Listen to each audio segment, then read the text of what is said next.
Welcome to Pink Rose TV.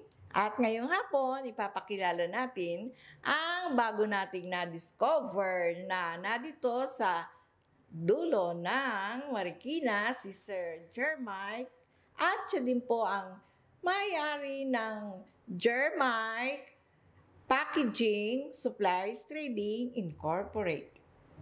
Yun. Magandang hapon. Hello, Mami Pink Rose. Hello Magandang po. hapon po sa iyo. At sino po ba si Sir Jermike? Ako po si Jermike Marabilla, CEO of Jermike Packaging Supplies Trading Incorporated. Ang business po namin, nagsusupply kami ng mga packaging materials sa mga business owner like pouches, boxes, packaging tape, cling wrap, bond paper, at lahat po ng nakikita nyo dito sa likod namin. Kami po yung pinaka nagsusupply. Kung kailangan nyo po ng ganyan at online nyo po binebenta ang inyong mga businesses, for sure, gumagamit po yan ng mga kagaya nitong nasa likod namin. So, murang-mura po at quality ito. Kaya tsak na magugustuhan yung mga product namin. Kailan po nagsimula ang inyong negosyo na ito? At sino po ang katuwang nyo?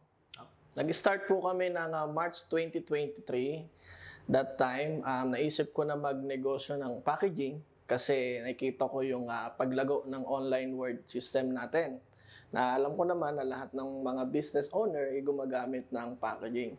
At ang katuwang namin sa negosyo na to, syempre ang aking mga empleyado at ang aking fiancé, partner, na kung bakit na nasa likod nitong packaging business namin.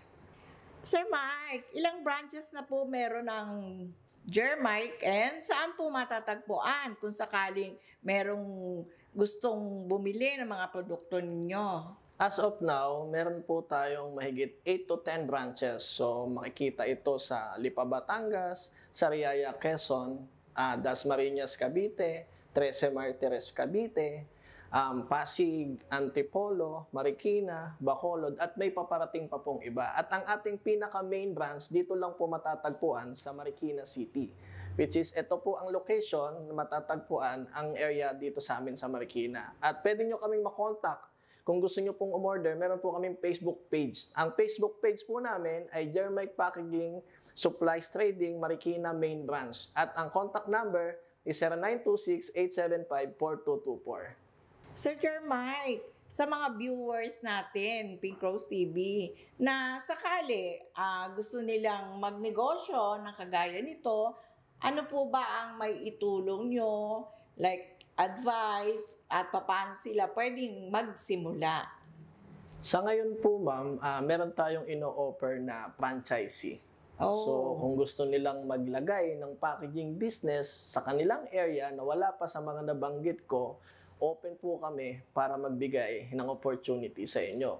At take note, syempre, packaging business. Alam naman natin na nasa online world system na tayo. Kayo na yung magsusupply ng mga pangangailangan ng mga negosyante dyan sa inyong area. Kaya, PM na po kayo. Sir Jermike, pwede mong i-share sa amin kung ano ang pinakamabenta mo dito na produkto? At kung sakali sa mga viewers natin, merong gustong mag-invest o gustong magkaroon ng franchise, gaya ng sinabi nyo, na pwede silang magsimula sa konting puhunan. Sa ngayon po, ma'am, ang pinakamabenta nating mga product talaga, ito yung survive talaga, which is pandemic proof. Noon pa man, wala pang pandemic, wala pang online, which is the packaging tape. Packaging tape po, sobrang napakamabenta nito. Just imagine, di ba? Noon pa man, may packaging tape na. Yes. Bata pa lang tayo, may packaging tape. At ang pinakamabenta talaga ay ang bubble wrap. Bubble wrap, yan. So, syempre, bata pa lang tayo, pinuputok-putok na natin. Yan, tama. Di ba? So, imagine, kayo na yung magsusupply, napaka-in-demand po nito. Lalo't ngayon, online na. Lalo pong lumakas. Ayan. Pwede mo bang i-share sa amin kung sakali sa mga viewers natin kung ano yung mga challenges na pinagdaanan? Siyempre, lahat ng kagaya nating nagninegosyo, may mga pinagdadaanan tayo pag minsan eh. And ano yung mga may ipayo mo sa kanila?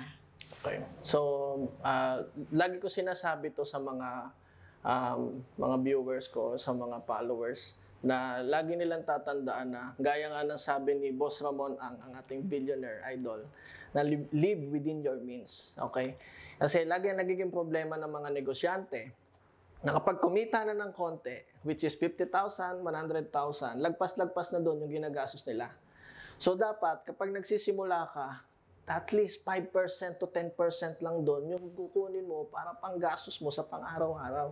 Kailangan mong tiisin yun. Nung time nga na wala ka pang business, nagagawa mo nga ma-survive yung sarili mo. Na ngayon pang nagka-negosyo ka, ba't parang hirap na hirap ka? Kaya lagi nating tatandaan, live within your means lang.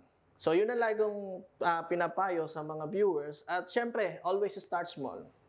Bahay man yan, negosyo mo, nasa dulo ng mundo man na di man nakikita ng bahay, nag-start ka lang diyan, kasama mo yung mga product mo sa sala mo, sa kitchen, it's okay lang. Kaysa naman mag-start ka agad ng restaurant business, pinaganda mo ng napaka-ganda-ganda, tapos eto na, nag-run na yung negosyo, wala palang kumakain. Dahil over expenses agad ang nilabas. Kaya doon pa lang, start small and then live within your means. Ayan.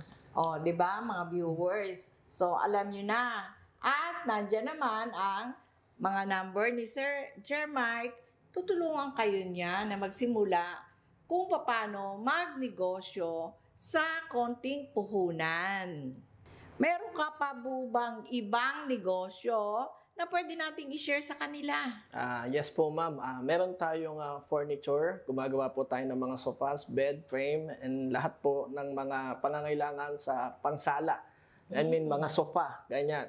So, meron din po tayong transportation business, yung mga van. Kung gusto nyo pong mag-outing, mag-get-together, magkaroon po ng So, may mga van rental businesses din po tayo na ino-offer. At for the last, siyempre, nagwa-one-on-one coaching po tayo. So, lahat po ng gustong matutong magnegosyo, yung problema nila sa mga negosyo nila, di nila alam kung paano nila ilalabas yung kanilang saloobin dahil nahihiya sila sa ego nila. Nagtuturo po tayo ng one-on-one coaching kung saan sabihin mo lahat ng problema mo at aayusin natin yan. Lahat ng experience, coach, mentor na natutunan ko, i-share ko po sa inyo. At yon, malalaman po natin. I-send ko po yung link ng aking Facebook personal blog naman kung saan doon nyo po makikita yung mga one-on-one coaching. Sir Mike, baka meron kang gustong pasalamatan. Okay. So, number one, gusto ko magpasalamat siyempre sa Diyos. Siya lang naman ang dahilan kung bakit ako nandito sa mundong to at ang aking magulang at ang aking mga minamahal sa buhay. Siyempre, lahat ng mga staff, family, friends, at sila ang nag-guide. And siyempre, yung mga mentor ko na nagturo sa akin magnegosyo, almost 50% talagang nanggaling sa kanila yung mga businesses ideas. Sabi nga nila, mag-invest ka na sa lahat, wag lang dun sa sinasabi na lagi tayong mag-invest sa knowledge kasi yan ang hindi naman, kailanman na hindi mananakaw sa'yo. Okay, so yan na talagang nagpapayaman sa tao. So lagi tayong mag-aral, mag-isip ng mga bagong ideas at wag tayong ma-stuck sa mga bagay-bagay. At saka tatanong ko, nabanggit mo na may mga furnitures kayo. Pwede po ba mag-order halimbawa ng mga sofa? Meron akong gustong, ano bang tawag doon, style ng sofa or office products. Meron po bang mga ganon? Yes, bigyan nyo lang kami ng sukat or design na gusto nyo, kahit anong klaseng sofa. I think yung talagang customized na sofa. Yung medyo, yung sofa na basic din na sofa. Hindi naman yung sobrang garbo na sofa, no? So, yung mga nakita natin na L-type, Cleopatra, backrest, yung mga ganong style, gumagawa po tayo niyan. So, magbigay lang kayo ng kulay. At syempre, napakamura niyan. Dahil hindi nakapeso sa mall. At, ayan narinig nyo dito lang sa Pink Rose TV, tuturuan kayo ni Sir Jermike ng iba-ibang klase ng negosyo. Di po ba, Yes, Sir Jermike? yes ma'am. Opo. So, yun. Kung ano pong business na mga nabanggit ko, kung gusto nyo pong bumili or magnegosyo, like packaging, furniture, or tungkol naman sa mag-aaral naman kayo magnegosyo, nagtuturo din tayo ng consultation o one-on-one. So, yun lang po. Maraming salamat, Sir Jermike, sa panahon na binigay mo sa amin at sa mga natutunan ng mga viewers natin. At syempre, huwag niyong kalilimutan, nandyan na ang mga number ni Sir Jermike. Maraming salamat, Sir Jermike, sa panahon na binigay mo sa amin at sa mga isinare mo na mga pinagdaanan mo at yung motivation mo kung paano mo binuo ang negosyo na ito. At mga kasama, huwag kalimutan sa susunod na Sabado sa Pink Rose TV. Salamat Salamat! po. Paalam.